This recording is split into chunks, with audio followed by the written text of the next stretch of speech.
Hi, Sarah. Hi, Alison. So it's December, the first Spotlight on France episode of December. That means Christmas is coming. The streets here in Paris are already decorated with lights. Champs-Élysées, of course, is sparkling. It's all red this year. Stores have got their trees out. Yeah, and there are Christmas markets sprouting up everywhere. Strasbourg in eastern France is maybe the epicenter, well, let's say, of the Christmas market extravaganza, and that's where I went this week. Christmas markets in Strasbourg are an institution. All over the city, you turn a corner, you see a cluster of wooden huts selling all kinds of things. Christmas decorations and ornaments, Alsatian treats. Everything smells like hot chocolate and mulled wine. In the center of town, at Place Kléber, a Christmas tree reaches higher than the 4-story buildings around it. Around the corner, there's a toy store, also decorated for Christmas. I go in with Joy Fleuteau, and the first thing we see is a shelf with electronics for kids. Yeah. What do we have here? We have a photography toy, cameras in blue and pink. It's the exact same toys. Here, a girl in the packaging on the pink one and a boy on the blue one. You also have a smartphone for kids, toys smartphone. The pink and the normal one, because it's not blue, but black. For a girl, you need a pink one, of course. All right, so now, okay, fine, that's electronic stuff, that's for older kids. What about, like, littler kids here? So here we're going into the left side of the store. Yeah. And everything is pink, and it's all dolls. Dolls, all in a pink box. Yeah, there's really nothing packaged here, well, saying, packaging, this is for a boy. Yeah, even the picture on the boxes. This is a girl. And then here is the boys. Yeah. In the boys section, cars. A lot of cars. This is a kind of market research for Fleuteau because she's about to open her own store down the street, but it'll be different. No pink and blue separations, no dolls and cars in different areas. Joy Concept will be a gender-neutral toy and clothing store. We go over to the store, which is still under construction. You are in my store. Right now, there's drywall and wires hanging everywhere. But what will we see when we come into this store? You will see clothes, books, and toys, dolls, cars, construction sets, all the kind of toys you can find in another store. But here the packaging are different and show differently in the same space. No boys and girls stereotypes. You have some dolls, but not in a pink box or with a picture of a girl playing with the doll. So just a doll. How did Fleuteau get to this point of opening a gender-neutral toy store? She's 27, doesn't have her own kids, but she's gone through a process of realizing that gender stereotypes start with toys and clothes. She went to school for marketing. In marketing, the first thing you learn is you need to separate your clients, and the first thing you can separate clients is the sex. And after that, you have all the stereotypes. Women are soft and everything, but I'm not like this. But I'm a woman, so there is a problem. She went through a kind of transformation, conversations about gender roles, reading about feminism. During her degree, she also learned through internships that she didn't like working for others. She wanted to open her own business. So when she was searching for what that could be, she remembered a class. I did an exercise on gender marketing on kids. And I thought that, wow, it's crazy. I didn't know there is some brands like baby clothes. You have the pink one with pretty and all this kind of thing on the shirt. And the blue shirt with courageous, strong. I discovered that the company that sell pink thing and blue things, you actually sell more.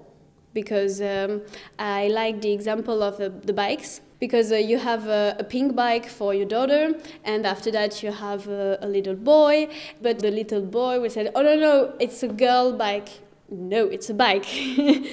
So the company sell actually more, but here I want to sell less, but sell better, with better fabrics.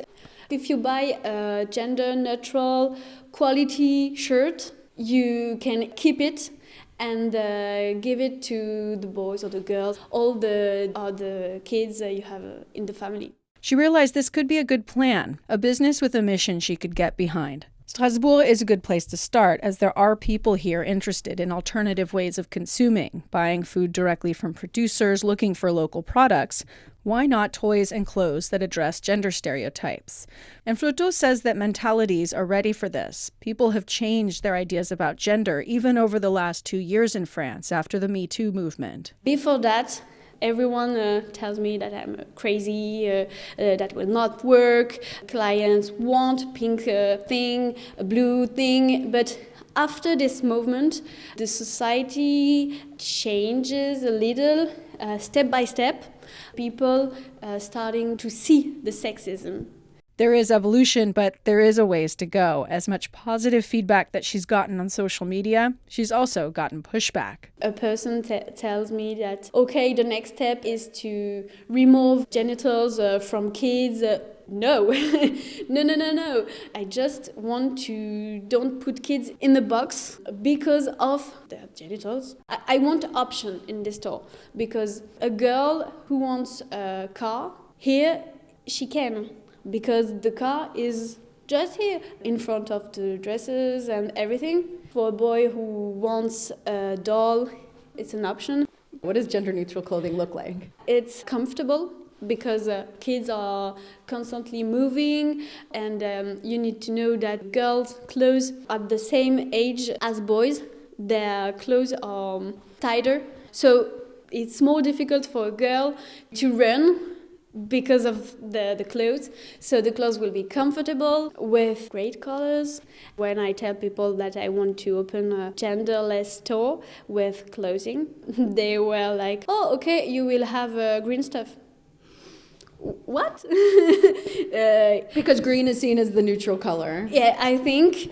They were like, oh, you will have dungaree. So yeah, there were. You mean like not dresses and not dresses, not pants. But that's not true. That's not true because I will have dress. A lot of brands that want a gender neutral collection. It's just a men collection, and that's not gender neutral. Gender neutral clothing are not boys' clothing. Can a boy wear pink? Yeah, I think a boy who like pink, he can wear it, of course. It will be somehow more difficult for him because at school or in a grocery store, they have people who don't like it and say it, even to the kids. So it's not very easy for a boy to wear pink now. But I think we need to, in the beginning, have gender-neutral products who lead to open-minded people, and after that, boys could wear pink. So the idea is clearly not to de-sex children, as it were, but it's about giving them choices. I can imagine some parents buying into this. I think I do, personally. But France still remains a very gender-based country, doesn't it? Yeah. Men are seen as men, women as women, and there are the clothes and the accessories and the makeup to go with it. So there's definitely a ways to go to get to a point where, for example, people, parents and teachers, I'd say, might accept a boy coming to school in a dress, even in the more liberal parts of big cities. I mean, this happens elsewhere in the world. In France, I think it's going to take a while. Although Joy, of course, is hoping that this store is a start, at least in shifting the way people see things, to allow kids to make those decisions on their own.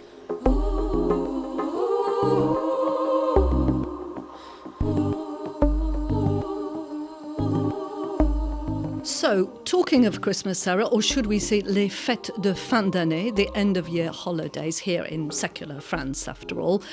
Some people are definitely not comfortable with mentioning the word Christ.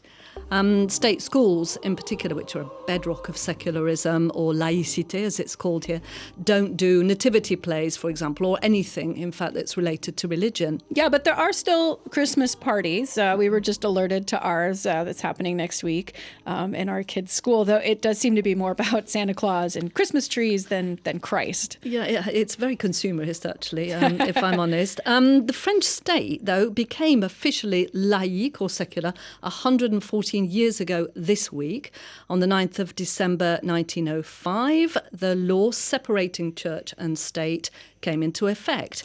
It abolished what's known as the Concordat of 1801, and it put an end to the system of recognised religions. So, of course, all this has its roots in the French Revolution, as we've talked about before, the sort of anti-clerical bent on things, which led to that Concordat in 1801. Absolutely. And the 1905 law proclaimed freedom of conscience, and it guaranteed the freedom to practice whatever religion you choose. There was one exception, though, right? The law doesn't apply to Alsace, Moselle, those regions in the east of France. Yeah. The law wasn't designed to be a weapon against religion, but instead it returned all religions to the private sector, and it set up state secularism in the public domain. And then, of course, 100 years later or so, in 2004, we have the law that banned the wearing of all clothing showing your religious belief in schools, in public. This, of course, was based on this 1905 secularism law. And this addressed specifically the hijab, or the Muslim veil.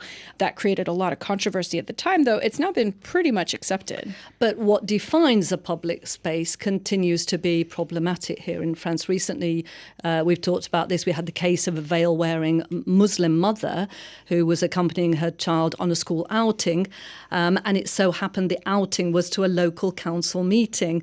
A local councillor from the far right objected, but wearing the veil was not an infringement of the law because she was not a public sector employee. Mm-hmm. And then we had the recent case of a Catholic nun who was told that she had to stop wearing religious clothing if she wanted to remain in her retirement home in France. French officials apologised and admitted that they had misinterpreted the country's laws on laïcité. I guess it shows that today, even more than 100 years after that law is passed, they're still working out the nitty-gritty details of what it actually means. Voici le titi parigo qui pilla va tire l'arigot. Donne-moi une bière que je fasse mousser mon ego. J'approche du cosmos cyclique, bientôt le trou noir, le space colique, l'extraterrestre des comptoirs, mais le compte à rebours. Sarah, heard of dry January? I think so. Is it when you start the year without drinking for an entire month? Indeed. It comes from the UK. It began in 2013, and it encourages you to stay off the booze after what will have been for many people a bit of a Christmas binge. It works apparently quite well over in the UK because, according to the organisers, 4 million people took part last year. I'm not sure, though, it would work that well here in France. People are pretty into their wine. And figures show that the French are the third biggest consumers of alcohol among the 36 most well-developed countries in the OECD. You have to be careful not to generalise, of course. I've had several long lunches in, for example, the French countryside, beginning with an aperitif and then very good wine and finishing with a digestif, the whole thing lasting several hours. So you've got that on the one hand. But also I've really noticed that here in Paris, for example, very often young people sitting in a cafe around the time of an aperitif, 6 p.m, will be drinking coffee or a soft drink. So it's also rare to see anybody who's just completely plastered drunk here in France, as you might expect on a Friday night elsewhere in the world. In the UK, don't tell me about it. It's quite a problem, binge drinking for young people. Nonetheless, here in France, more than 40,000 people died of alcohol-related diseases in 2018. And the French National Association of Prevention of Alcoholism and Addictions has been pushing for a dry January campaign here. So we're getting ready to put down our drinks next month? It was due to happen, Sarah, but then the government did a U-turn and said that they would look into it in February. Now, some of these anti-addiction groups are going it alone. They've launched their own campaign, but without government backing. So could dry January take off here? I asked some people in a bar. Do you think France can do dry January? I think to say yes would be wishful thinking. I'm not entirely sure people are up to it yet. I think maybe not January, maybe February when it's a very short month. Most of my friends that are in their 30s that I've tried have failed after 15 days. I tried once, I did a sort of dry March and I lasted 24 days. That's kind of good, right? It's 3 weeks, more than 3 weeks. We can do it. And what about family reunions? Oh my God, I would not do without wine. We come from Burgundy, and my French side comes from Burgundy. And we even have a drink for lunch, to be honest. And we start very early, as at 12. It's like, oh, c'est l'apéro. Do you think that France can have dry January? It's impossible for me. It's impossible for you? No, I can't believe it. I mean, 1st of January without alcohol, it's nonsense. I mean, alcohol is go with having a party. Yeah. I think it's possible. You know, French people are sometimes very astonishing. For example, we thought that it was impossible for French people to stop smoking, but they did it. But cigarettes are not as French as wine is French. That's right. Would you be interested in having a dry January? Oh yes. For me, it's possible to stop drinking alcohol. I think there was a real evolution in France. When I was 30, for example, because now I'm over 50, it was impossible in a party not to drink alcohol. And now, when people say, no, I don't drink alcohol, nobody said nothing. It's a possibility not to drink alcohol is better understood, accepted than before. So things might be evolving, as we heard there. Yeah, that said, alcohol remains a huge business here. 12.9 billion euros were generated in turnover in 2017. So encouraging people not to buy or consume alcohol for a month a year could be seen as shooting yourself, economically speaking, in the foot. And the wine industry is obviously not very enthusiastic about this. Some health experts have suggested the government's decision not to support Dry January was due to pressure from wine lobbies. So to find out a bit more about that, I reached out to Thomas Petrel. He's a journalist, and he's co-authored a book called Tournée Générale, A Round of Drinks. And he says France's relationship to alcohol tells us a lot about the way French society is evolving. All the parts of French society can be explained through the relationship with alcohol, in a way, the culture, like in the books, in the songs, everybody is talking about it in a way, and everybody has a relationship to it. That's why in the book we start by talking about the people who don't drink, because in a way they show that everybody has a relationship with alcohol, even the people who don't drink. They always have to explain themselves, like why you don't drink wine, especially why you don't drink champagne when it's like a celebration. Are you sick, or is it something religious? And no, there are just some people who don't want to drink. In France, at least, they have to explain why. As you say in the book, it's in the media, in cultural life, but also in politics. And I want to pick up on this political thing because we had our current president, Emmanuel Macron, in February 2018, sort of almost boasting about his love of wine. He said, I like a glass of wine at lunch and dinner. So isn't he in a way supporting the French wine sector? First, I need to say that it's not like that for the followers of President Macron, because the consumption of wine in the parliament in France was reduced by 50% since the new deputy arrived. So people are not drinking so much at the bar of the Assemblée Nationale. And why is that? Because it's a new generation of politicians. Like the average age of the politicians that were elected, it's like 10 years less than before. And there's also more women, right? There are more women, and it looks like this generation is not drinking so much, at least during the day, because it's also an evolution of French society. People are not drinking for lunch anymore. Okay. And not for breakfast, because back in the day, you could even also find some people having a small glass of, especially red wine, at breakfast time. Yeah, sure. So this is an evolution, but talking about Macron in particular, I think it's a way to say, I'm supporting the wine in France, but the good wines. And I think he's saying this thinking about the impact that it can have on the economy. So talking about the impact that wine can have on the economy, you say in your book that alcohol is the second biggest source of revenue for France after the aeronautics industry. So clearly it is a huge economy. So the idea that France might even have, for example, a dry January seems like it might not take off here. Yeah, but that's interesting because French people are drinking less and less wine. The consumption of wine was 2.5 times less than 50 years ago. When we say that it's very important economically, It's also because we are selling it in the United States, in China, in places like that. But anyway, France wants still to have the image of a country where people are drinking a lot of wine. So we don't want to say, look, French are not drinking for 1 month in January, because it would mean that wine is an alcohol like other ones. And one thing that the wine industry doesn't want is to give an image of wine like any other alcohol drink.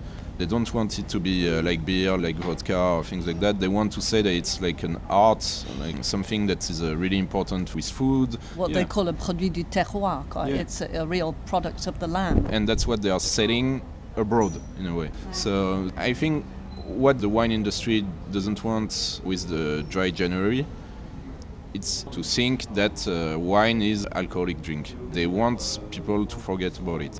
There's a chapter in your book called The War of the Lobbies. So on the one hand we have the pro-wine lobby, on the other hand we have, if you like, the anti-addiction lobby. And we saw how those two are confronting one another over the issue of dry January and whether or not to campaign for it in France. Where does the balance of power lie? Is the wine lobby within Parliament that powerful? First, we need to say that in France people have a very bad image of lobbies. You think about bribes, people who will arrive and pay some very nice dinners to politicians to make them vote for in their direction. It's not this in the wine industry in France.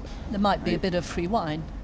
Yeah, probably. I think there are some wine tastings and things like that, but I think it stops like that. And I think the point is that they don't need it, because more than half of the MPs in France, they have wine in their territories. So in a way they have to defend wine because it's job, it's the landscape, it's very important in the social life.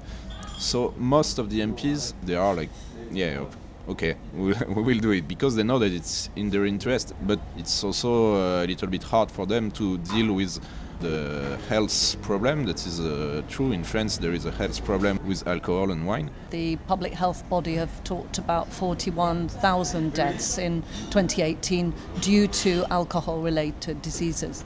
Yeah, that's it. And it's a little bit less than before, but it's still a lot regarding to other countries. And there is no politics about it. It's not like the anti-smoking campaign. Yeah, and the wine industry is trying all the time to say that it's not about wine, it's about all the other alcoholic drinks. I think it's a problem. This is what you call in the book the French paradox. On the one hand, needing wine because it's such an important part of the French economy, and at the same time needing to respond to concerns over public health. So at the end of the day, where is France on this question, would you say? It's hard because this paradox is even inside the government. The health minister, she's in favor of doing the dry January, of fighting the problems with alcohol. But when you talk to the agriculture minister, he's saying the opposite. And there is no middle ground. On one side you have the organizations that are fighting against alcohol problem. On the other side you have the wine industry. They cannot talk to sit around the table together.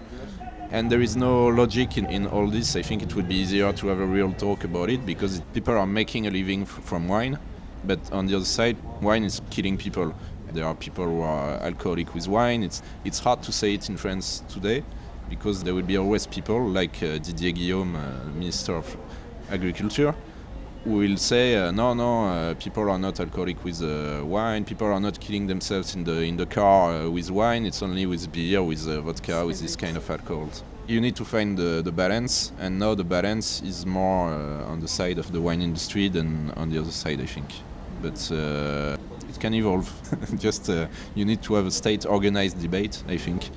So is that debate likely to happen? It is complicated, Sarah. The wine growers will have to be reassured that this is not about saying we're going to stop you from producing wine in any way. But there was a nationwide campaign back in the spring to encourage people to cut down on their drinking. And that followed a study showing that a quarter of the French drink too much. So at least the subject has been broached. Yeah, it's being talked about. Exactly. It will take a while, I think. But the younger generation are clearly not drinking in the way that their parents did. So I think if there is going to be change in France, it's going to come from them. That's it for Spotlight on France this week. Our show this week was mixed by Nicolas Doro. Don't miss out on an episode. You can find Spotlight on France wherever you get your podcasts and subscribe. And if you want to get in touch with us, write to us at spotlight.france@rfi.fr. See you next week. Bye-bye.